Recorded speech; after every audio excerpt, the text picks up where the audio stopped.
नमस्कार प्रधानमंत्री जी।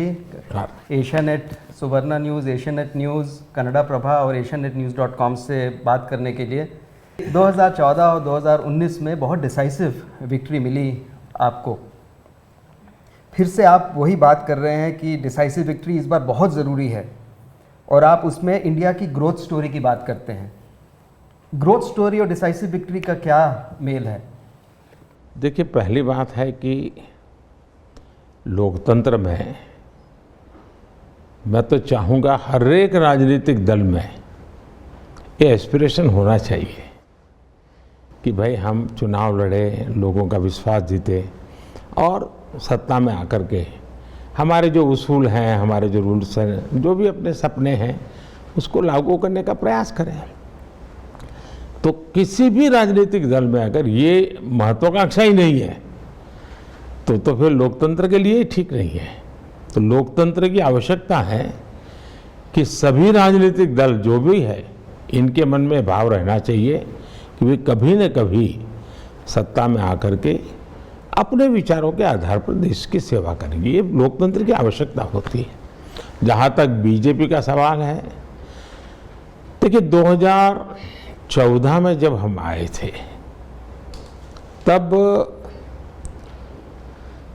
एक 5-6 दशक का कांग्रेस को राज करने का अवसर मिला और शायद उनको कोई विपक्ष जैसा कुछ था ही नहीं। इतना मीडिया भी नहीं था और न ही इतनी मीडिया में वाइब्रेंसी थी। यानी एक प्रकार से उनके लिए ऐसा खुला मैदान था और देश भी उनके साथ था, क्योंकि आज़ादी के आंदोलन के बाद जो भाव थे वो जो चाहते वो देश कर लेता, लेकिन वो मौका गंवा दिया और धीरे धीरे डिटोरेशन पर आया। और उस परिस्थिति में 2013 में, जबकि मेरे पर एक आरोप था इस आदमी को हिंदुस्तान का क्या पता है, इस आदमी को दुनिया का क्या पता है, ये सारे नकारात्मक मुद्दे होने के बावजूद भी लोगों ने हमें सेवा करने का अवसर दिया है। और मैं कह सकता हूं कि 2014 वो उम्मीद का कालखंड था। लोगों के दिल में भी उम्मीद थी और मेरे मन में भी उम्मीद थी कि हम उनकी उम्मीदों को पूरा करें। और 5 साल में सरकार चलाना मतलब मैं शासन नहीं करता हूं, मैं सेवा करता हूं। सरकार चलाने का मतलब मैं पद पर बैठ करके मौज करने के पक्ष में नहीं हूँ। मैं एक सामान्य नागरिक से भी ज़्यादा मेहनत करने का प्रयास करता हूँ लोगों के लिए। लोगों ने बड़े निकट से हमारी सरकार के कामों को देखा। 2014 में उम्मीद का वातावरण था, 2019 में ये एक प्रकार से विश्वास में पलट गया।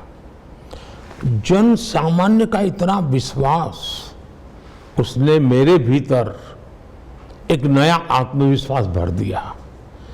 मुझे लगा कि हम सही दिशा में हैं। हम सबके लिए जो काम करने का, सबका साथ सबका विकास सबका प्रयास का मंत्र लेके चले हैं, उसको जमीन पर हम उतार पाए हैं। और उसका परिणाम ये आया कि 2019 का कालखंड एक विश्वास का कालखंड रहा।